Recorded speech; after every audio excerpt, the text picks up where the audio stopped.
Hi friends, welcome back to my channel. அம்மா இந்த சேனலுக்கு அன்போடு வரவேற்கிற நண்பர்கள் அனைவருக்கும் இனிய காலை வணக்கம். நம்ம இந்த வீடியோ பதிவில் பார்க்க இருப்பது ஈச்ச மரத்தை பற்றி தான் பார்க்க போகிறோம். இந்த ஈச்ச மரம் இந்த கொய்யா செடிக்கும் செம்பருத்தி செடிக்கும் இடையில முளைச்சிருக்கு ஃப்ரெண்ட்ஸ்.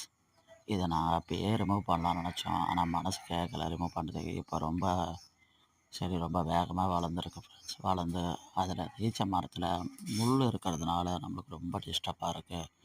பசங்க அந்த பாதையில் நடந்து வரும்போது கையெல்லாம் காலெல்லாம் பட்டுடுது கம்ப்ளைண்ட் பண்ணுறாங்க. எங்களுக்கும் பூ பறிக்கும் போது ரொம்ப டிஸ்டர்பாக இருக்குது.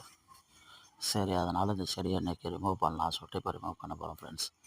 நீங்கள் உங்கள் வீட்டில் யாரெல்லாம் ஈச்ச மரம் வளர்க்குறீங்க ஃப்ரெண்ட்ஸ்? அதை எப்படி பராமரிக்கிறீங்க? கமெண்ட் பண்ணுங்கள். ஈச்சம்பழம் உங்களுக்கு பிடிக்குமா ஃப்ரெண்ட்ஸ்? பிடிச்சிருந்தா இந்த வீடியோக்கு லைக் பண்ணுங்கள், உங்கள் நண்பர்களுக்கு ஷேர் பண்ணுங்கள், உங்களோட கருத்துக்களை பகிருங்கள். நமது சேனலை சப்ஸ்கிரைப் செய்து கொள்ளுங்கள். மீண்டும் நல்லவருடைய சந்திப்போம். நன்றி, வணக்கம்.